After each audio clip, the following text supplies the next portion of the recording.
Pierre-Paul Le Croizat, bonjour. Je vous accueille dans le cadre du Salon maçonnique du livre. Vous êtes un auteur bien connu des francs-maçons, d'abord parce que vous écrivez beaucoup. Et là, je vous reçois pour, j'allais dire, une série d'ouvrages qui sont des mémentos, degré par degré. Oui. Alors, vous en avez déjà fait paraître 6. J'imagine que vous allez faire tous les degrés du rite écossais ancien et accepté, puisque c'est le rite auquel vous travaillez. Absolument, absolument. J'ai, comme beaucoup de frères, été surveillant, et à cette occasion, les jeunes, qui soient apprentis ou compagnons, nous ont posé des questions aux uns et aux autres, et nous ont amenés à réfléchir beaucoup plus loin que les rites eux-mêmes ou les rituels généralement nous conduisent. Et dans ce cadre, je me demandais, mais pourquoi, toi qui écris, tu ne ferais pas quelque chose sur les différents degrés? Et moi-même, je me posais des questions sur des degrés liés au grade, qui sont des degrés de passage, qu'on étudie fort peu malheureusement. Et l'idée m'est venue de commencer par les 3 premiers degrés symboliques. Donc j'ai écrit le memento du premier, du deuxième et du troisième degré.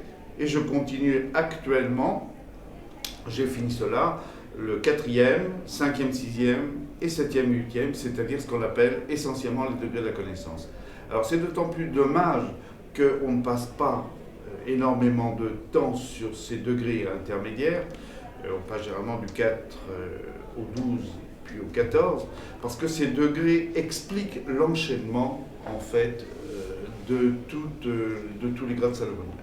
Ils expliquent très précisément, ils ont une homogénéité qui n'est pas suffisamment mise en lumière, ce que j'ai voulu en tant que chercheur, puisque mon objectif, il ne faut jamais oublier que j'ai fait la Sorbonne, et donc dans ce cadre, j'ai toujours cette optique de chercheur, j'ai voulu approfondir ces degrés.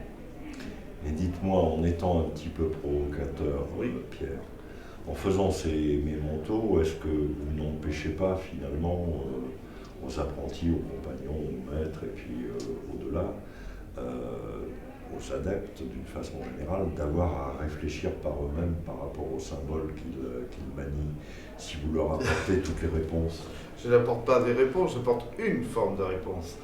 Une forme de réponse d'un chercheur qui va dans les sources de ces rituels, parce qu'il ne faut pas se tromper, hein, ces rituels eux-mêmes sortent de la Bible ou d'autres éléments à caractère ésotérique, et donc il est toujours intéressant de donner des fils conducteurs. L'histoire est très signifiante sur ce plan-là.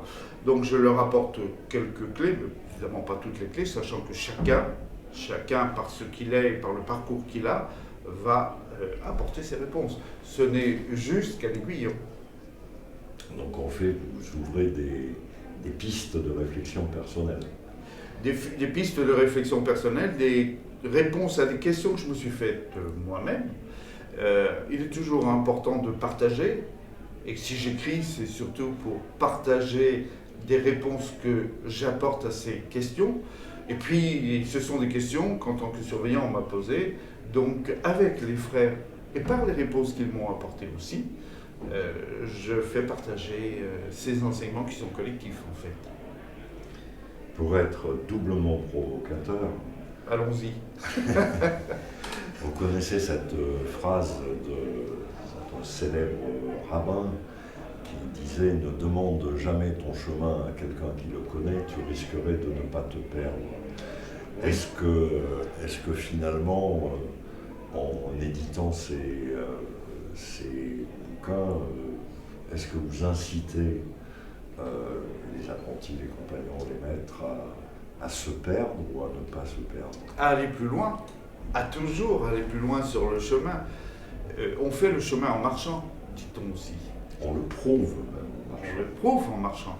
Donc j'avance pas à pas moi-même et j'incite ceux qui ont la gentillesse de bien vouloir s'intéresser à ce que j'écris à poursuivre sur ce chemin avec moi. Et d'ailleurs, la plupart des mémentos, puisque j'ai dit qu'ils étaient cohérents, dans un ensemble de la connaissance, eh bien, incite à aller plus loin, à étudier les autres. Voilà.